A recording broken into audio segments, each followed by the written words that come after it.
Today we are going to discuss about last topic of the chapter, that is electronic configuration of atoms and ions. तो आज हम बात कर रहे हैं इलेक्ट्रॉनिक कॉन्फ़िगरेशन की. इससे पहले लास्ट टॉपिक में मैंने डिस्कस किए थे प्रिंसिपल्स या रूल्स हमने डिस्कस किए थे फिलिंग के.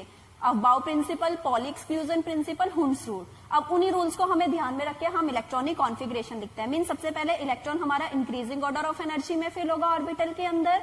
दूसरा हमारे पास एक ऑर्बिटल में हमारे 2 इलेक्ट्रॉन्स फिल होंगे और अपोजिट स्पिन में हमें फिल करने हैं.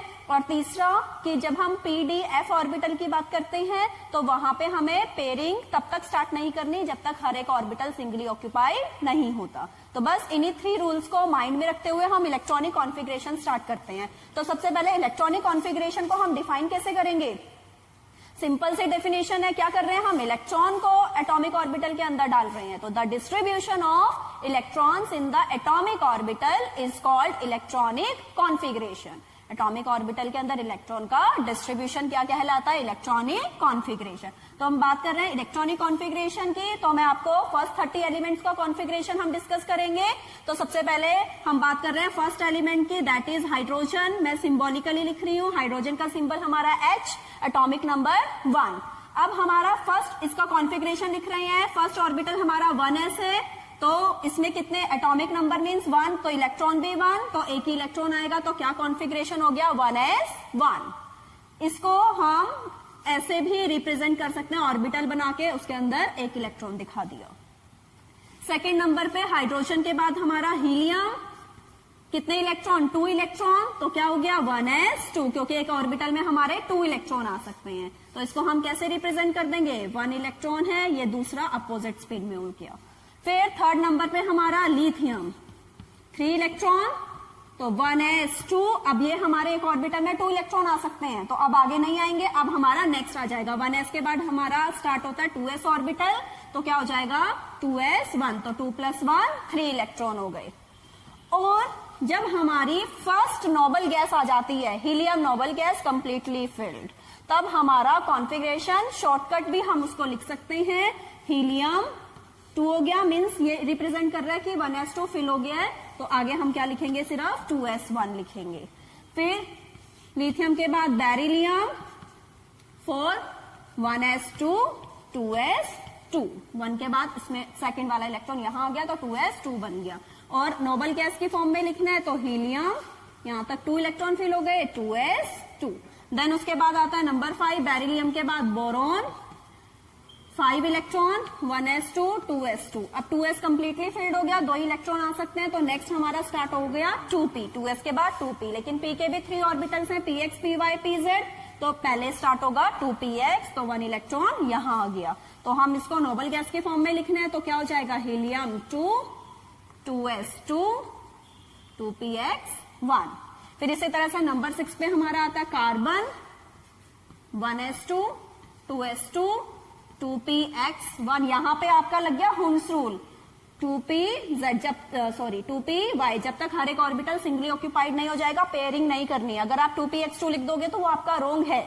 ठीक है, तो रूल के अकॉर्डिंग px1 py1, फिर नेक्स्ट में pz1, तब पेयरिंग स्टार्ट होगी. तो इसी तरह से शॉर्टकट भी आप लिख सकते हो. नंबर 7 पे आता है कार्बन के बाद नाइट्रोजन. तो नाइट्रोजन के लिए हो जाएगा 1s2 2s2 2px1 2py1 2pz1. इसी तरह से नंबर 8 पे नाइट्रोजन के बाद ऑक्सीजन, 8 इलेक्ट्रॉन फिल करने हैं, 1s2 2s2 2px 2py 2pz.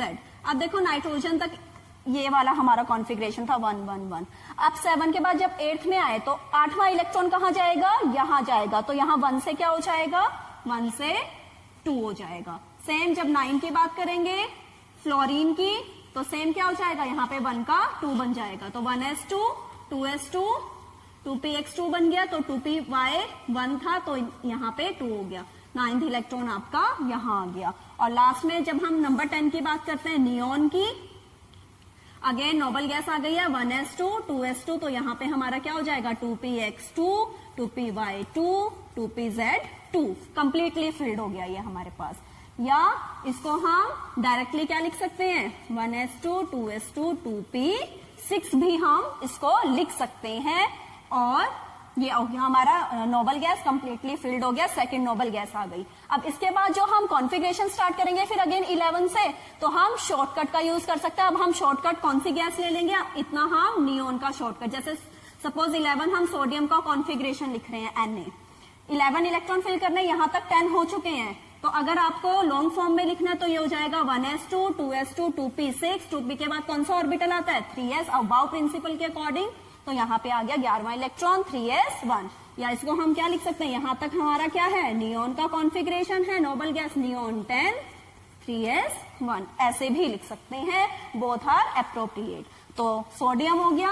अब इसी तरह से हम बाकी के डिस्कस करते हैं।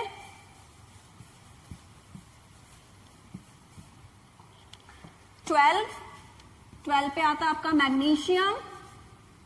अब यहीं से अब मैं शॉर्टकट ही बताती हूँ, नियोन 10 हो गया था तो 3s1 का आप क्या बन जाएगा 3s2 बन जाएगा। आपको लॉन्ग फॉर्म में लिखना है तो लॉन्ग फॉर्म में भी लिख सकते हो, दोनों ही आपके अप्रोप्रिएट हैं। तो एल्यूमिनियम के लिए क्या हो जाएगा नियोन 3s2, यहां तक 12 इलेक्ट्रॉन हो गए थे। अब 13 वाला इलेक्ट्रॉन कहां जाएगा, तो 3s के बाद 3p स्टार्ट हो गया 3p1, फिर 14 एल्यूमिनियम के बाद सिलिकॉन नियोन 3s2 3p2 हो जाएगा, फिर 15 फॉस्फोरस, 16 आपका सल्फर, 17 क्लोरीन, 18 आर्गन। ठीक है, तो ये फॉस्फोरस के लिए हो गया नियोन 3s2 3p3, फिर इसी तरह से जब सल्फर के लिए करेंगे सेम 3p4 हो जाएगा, क्लोरीन के लिए आपका 3p5 हो जाएगा। और जब आर्गन की बात करेंगे तो नियोन था ही हमारे पास 3s2 3p6, तो एक ऑर्बिटल में 2 इलेक्ट्रॉन आ सकते हैं, p के 3 ऑर्बिटल, तो कितने आएंगे मैक्सिमम 6 इलेक्ट्रॉन, यानी कि यहाँ पे कंप्लीटली फिल्ड हो गया। कंप्लीटली फिल्ड हो गया तो ये नेक्स्ट नोबल गैस आ गई हमारे पास ऑर्गन। तो फर्स्ट नोबल गैस आई थी हीलियम, हीलियम के बाद नियोन, और नियोन के बाद थर्ड नोबल गैस आ गई आर्गन। तो इसके बाद जो हमारे कॉन्फ़िगरेशन चलेंगे वो किस बेसिस पे चलेंगे, अब हम ऑर्गन को लेके चलेंगे क्योंकि नेक्स्ट नोबल गैस आ चुकी है हमारे पास। तो 18 के बाद 19 पे आता है हमारे पास पोटेशियम, और 20 पे आता है हमारे पास कैल्शियम। तो इनके लिए क्या होगा, ऑर्गन अब कंप्लीटली फिल्ड हो गया 18, यानी कि 3s2 3p6 तक फिल हो चुका है। तो नेक्स्ट इलेक्ट्रॉन कहाँ आएगा, 3p के बाद कौन सा ऑर्बिटल स्टार्ट हो रहा है, बाउ प्रिंसिपल के अकॉर्डिंग 4s, तो नेक्स्ट इलेक्ट्रॉन किस में आ गया 4s में, 4s1, फिर कैल्शियम 20, तो आर्गन फिल हो गया है 18 तक, तो 4s2 हो जाएगा 20 हो गया, फिर 21 scandium, then titanium, then vanadium, then chromium, then manganese, iron. अब देखो इस तरह सब 21 ऑर्गन फिल हो गया, 4s2 भी फिल हो गया। अब 4s के बाद फिलिंग कहाँ होती है, 3D में फिलिंग होती है अबाउ प्रिंसिपल के अकॉर्डिंग। ठीक है, फिलिंग बाद में होगी लेकिन लिखा पहले जाता है, क्यों, क्योंकि हमारा यहाँ पे 3s2 3p थर्ड शेल था, तो D आपका 3 से स्टार्ट हो रहा है, तो 3 के साथ 3D ही लिखेंगे हम, और 4 वाला हमारा आउटर मोस्ट बन जाएगा। तो लिखा अंदर जाता है लेकिन फिलिंग एनर्जी के अकॉर्डिंग बाद में होती है। तो स्कैंडियम 21, यहां तक हमारा 20 हो गया था, ये 21 वाला इलेक्ट्रॉन 3d1 बन गया। फिर इसी तरह से आर्गन 3d2 हो जाएगा, ये एज इट इज। देन 23 के लिए आपका आर्गन 4s2 पहले से ही था, 3d3 हो गया। क्रोमियम, यहाँ पे आपको ध्यान देना है, अब रूल के अकॉर्डिंग आपका कॉन्फ़िगरेशन क्या बनना चाहिए था, ऑर्गन 4s2 और यहाँ पे 3d4 बनना चाहिए था, रूल के अकॉर्डिंग ये होना चाहिए था, लेकिन इसका ये कॉन्फ़िगरेशन नहीं होता क्योंकि क्रोमियम हमारा एक्सेप्शनल कॉन्फ़िगरेशन शो करता है। अब एक्सेप्शनल कॉन्फ़िगरेशन की भी बात हम आगे करेंगे। अब एक्सेप्शनल कॉन्फ़िगरेशन है तो क्या हो जाएगा, ये 4s के 2 इलेक्ट्रॉन है तो ये क्या करेगा, अपना 1 इलेक्ट्रॉन यहां रखेगा और 1 इलेक्ट्रॉन D में शिफ्ट हो जाएगा। शिफ्ट हो जाएगा तो 4 की जगह 5 हो जाएगा। तो ये आपको ध्यान में रखना है कि क्रोमियम का हमारा एक्सेप्शनल कॉन्फ़िगरेशन होता है। फिर आगे क्रोमियम के बाद मैग्नीज 3d 4s2 और 3d क्या बन जाएगा, यहाँ पे देखो 18 19 20 5 भरना है तो 3d5 हो जाएगा।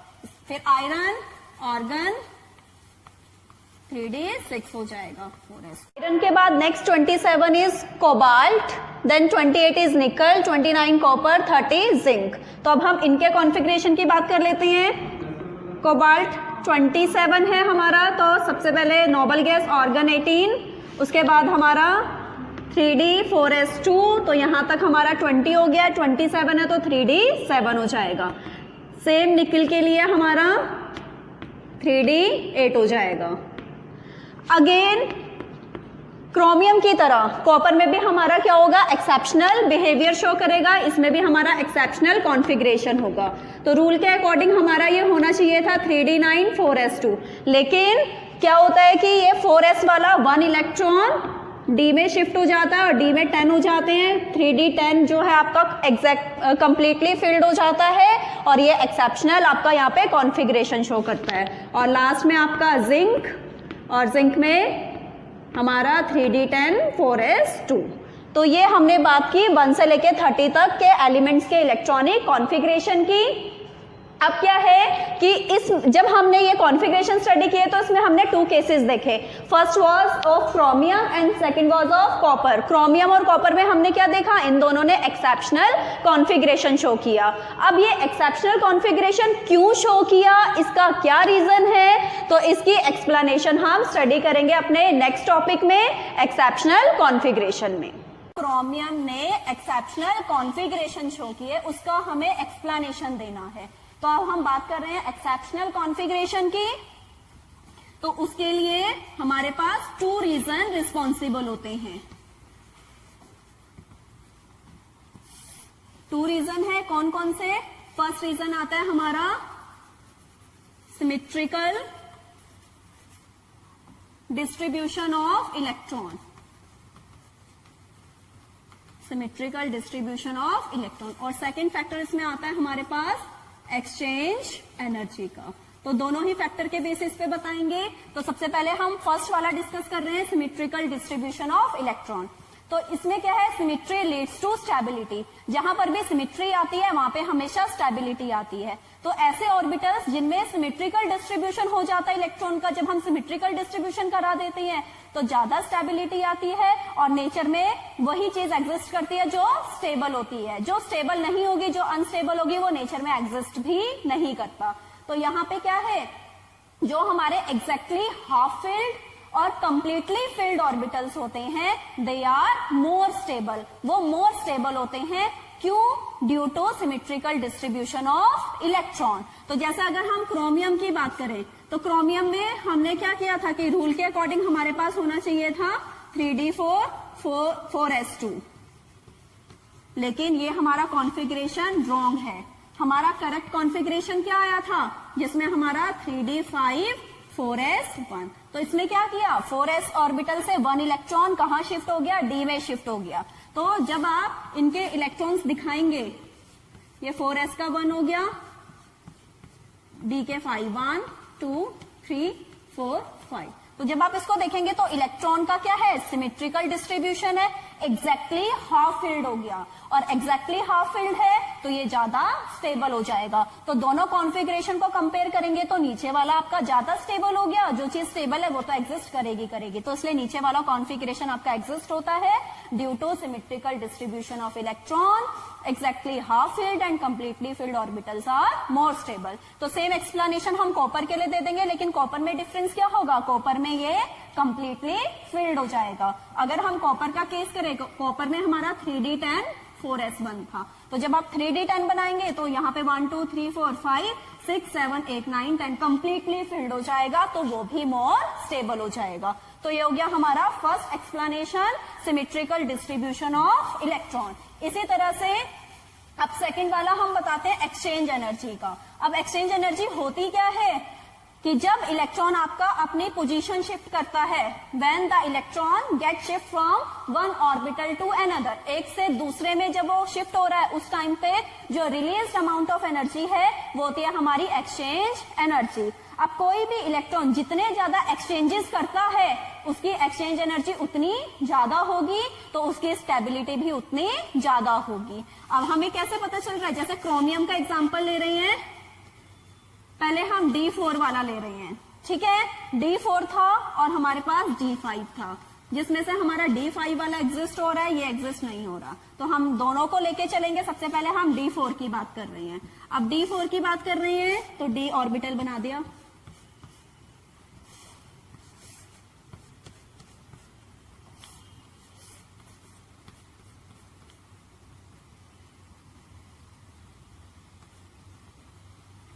अब D के 4 इलेक्ट्रॉन 1 2 3 4। अब हम देखेंगे कितने एक्सचेंज हो रहे हैं। पहले फर्स्ट इलेक्ट्रॉन की बात कर रहे हैं। फर्स्ट यहाँ पे एक्सचेंज हो सकता है, या यहाँ पे एक्सचेंज हो सकता है, या यहाँ पे। तो कितने एक्सचेंजेस हुए यहाँ पे? टोटल 3 एक्सचेंजेस हुए। फिर उसके बाद सेकेंड केस में अभी फर्स्ट इलेक्ट्रॉन की बात की थी, अब सेकंड वाले इलेक्ट्रॉन की बात करते हैं। सेकंड इलेक्ट्रॉन अपनी पोजीशन चेंज करेगा, एक्सचेंज करेगा, तो कितने एक्सचेंजेस पॉसिबल है? 2 एक्सचेंजेस पॉसिबल है। सेम सेकंड इलेक्ट्रॉन की भी बात कर ली, अब थर्ड की बात कर रहे हैं। थर्ड अपनी पोजीशन एक्सचेंज करेगा, तो कितने एक्सचेंज पॉसिबल है? 1। फोर्थ वाला आगे, क्योंकि आगे खाली है, ठीक है, तो यहीं पे इतने ही एक्सचेंजेस पॉसिबल है, क्योंकि इलेक्ट्रॉन आपस में एक्सचेंज कर रहे हैं ना पोजीशन। तो टोटल एक्सचेंजेस कितने हो गए? 3 + 2 + 1 कितने हो गए? 6 यहाँ पे हो गए D4 के केस में, ठीक है। अब हम इसी तरह से बात करते हैं अब D5 के। D5 के लिए भी एक्सचेंजेस निकालते हैं।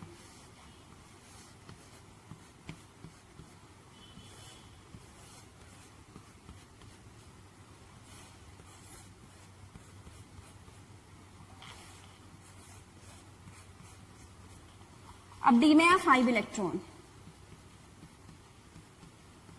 अब एक्सचेंजेस निकालेंगे पहले फर्स्ट इलेक्ट्रॉन के लिए। यहां जा सकता है सेकंड, तो कितने एक्सचेंजेस हुए फर्स्ट के लिए? 1 2 3 4 एक्सचेंजेस। सेम नेक्स्ट में हम सेकंड इलेक्ट्रॉन के लिए देखेंगे। अब सेकंड इलेक्ट्रॉन के लिए कितने एक्सचेंजेस हो रहे हैं पॉसिबल? 3 एक्सचेंजेस पॉसिबल हो रहे हैं। सेम अब थर्ड के लिए देखेंगे। थर्ड के केस में 2 एक्सचेंजेस पॉसिबल, और लास्ट में हम फोर्थ इलेक्ट्रॉन के लिए देखेंगे।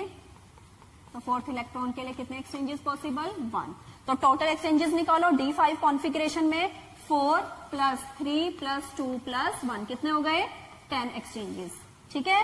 तो यहीं से दोनों को कंपेयर करेंगे। D4 के केस में हो गए 6 एक्सचेंजेस और D5 के केसेस में 10 एक्सचेंजेस। जहां पे ज्यादा एक्सचेंजेस उसकी एक्सचेंज एनर्जी ज्यादा, जिसकी एक्सचेंज एनर्जी ज्यादा वो ज्यादा स्टेबल। तो यहीं से हमें पता चल गया D4 और D5 के कंपैरिजन में हमारा D5 वाला कॉन्फ़िगरेशन स्टेबल है, D4 वाला स्टेबल नहीं है, इसलिए वो एग्जिस्ट नहीं करेगा। तो ये हुआ हमारा एक्सेप्शनल कॉन्फ़िगरेशन कि जिसे हमें एक्सप्लेन किया 2 फैक्टर के बेसिस पे, सिमेट्रिकल डिस्ट्रीब्यूशन ऑफ इलेक्ट्रॉन, और दूसरा हमने एक्सचेंज एनर्जी के बेसिस पे इसकी एक्सप्लेनेशन दे दी, रीजनिंग कर दी कि क्यों वो एक्सेप्शनल कॉन्फ़िगरेशन बता रहा है, ड्यू टू स्टेबिलिटी की वजह से। और स्टेबिलिटी 2 रीजन से आ रही है, सिमेट्रिकल डिस्ट्रीब्यूशन और एक्सचेंज एनर्जी। अब लास्ट में हम थोड़ा सा डिस्कस कर लेते हैं इलेक्ट्रॉनिक कॉन्फ़िगरेशन आयंस का, कि अगर आपको आयंस का पूछ लेंगे तो आयंस का कॉन्फ़िगरेशन आप कैसे लिखेंगे। सपोज मैंने सबसे पहले Cl क्लोराइड आयन का हमें बताना है Cl-, तो Cl क्लोरीन का हम पढ़ चुके हैं, 17 नंबर पे आता है क्लोरीन। कॉन्फ़िगरेशन इसका 1s2 2s2 2p6 3s2 3p कितने होंगे देख लो, 2 + 2 4 + 6 10 + 2 12 हो गए यहां तक। 17 भरने हैं तो p में कितने आएंगे? 5। अब हमें कॉन्फ़िगरेशन किसका चाहिए? Cl- का चाहिए। और नेगेटिव वाला क्या करता है? इलेक्ट्रॉन गेन करता है। 17 इलेक्ट्रॉन इसके अपने हैं और 1 इलेक्ट्रॉन इसने क्या कर लिया? गेन कर लिया, तभी ये एनायन बना है, तभी इसके ऊपर नेगेटिव चार्ज है। तो कितने इलेक्ट्रॉन हो गए टोटल? 18। तो अब जो आपको कॉन्फ़िगरेशन लिखना है किसके अकॉर्डिंग लिखना है? 18। ये किसके अकॉर्डिंग था? 17 के अकॉर्डिंग था। तो 18 के अकॉर्डिंग जब लिखोगे 1s2 2s2 2p6 3s2 3p6 हो जाएगा। तो ये हो गया हमारा क्लोराइड आयन का कॉन्फ़िगरेशन। इसी तरह से एक मैंने आपको एनायन का केस बताया, तो एक कैटायन का बता देती हूँ। सपोज हमें आयरन है, ठीक है, Fe2+, इसका कॉन्फ़िगरेशन बताना है। तो सबसे पहले हम आयरन का बताते हैं। आयरन होता है हमारा 26 नंबर पे आता है। आयरन का configuration 1s2 2s2 2p6 3s2 3p6 3d, और पहले 4s2 होता है। आप काउंट कर लो 3d में कितने आएंगे? 10, 16, 18, 20 तक हो गया तो 6 हो गया 26, ठीक है। तो ये हो गया 26 के अकॉर्डिंग कॉन्फ़िगरेशन लिख दिया। अब Fe2 पॉजिटिव निकालोगे, 26 इलेक्ट्रॉन इसके पास अपने थे, 2 पॉजिटिव मीन्स 2 इलेक्ट्रॉन इसने लूज कर दिए, डोनेट कर दिए, तो लूज कर दिए तो माइनस हो जाएंगे, कितने बचे 24 इलेक्ट्रॉन। बस अब आपको इसमें से कॉन्फ़िगरेशन कितने का रखना है, 24 का रखना है। तो क्या हो जाएगा 1s2, 2s2 2p6, 3s2 3p6, 4s2, तो यहाँ पे क्या है, इसने 2 इलेक्ट्रॉन लूज कर दिया, तो 2 इलेक्ट्रॉन कहां से चले जाएंगे, आउटर मोस्ट से ये वाले 2 इलेक्ट्रॉन लूज हो गए, तो क्या बचा 3d6 बचा, तो 4s यहाँ पे नहीं आएगा। 4s 0 भी लिख सकते हो या उसको ना भी लिखो तो चलेगा। तो मैंने आपको बता दिया कि एनायन का कॉन्फ़िगरेशन कैसे लिखना है, इसी तरह से कैटायन का कॉन्फ़िगरेशन। सबसे पहले आप न्यूट्रल एटम का कॉन्फ़िगरेशन लिख दो, फिर उसने जिसने इलेक्ट्रॉन गेन किए या लूज किए उसके अकॉर्डिंग निकाल दिया और उसके अकॉर्डिंग कॉन्फ़िगरेशन लिख दिया।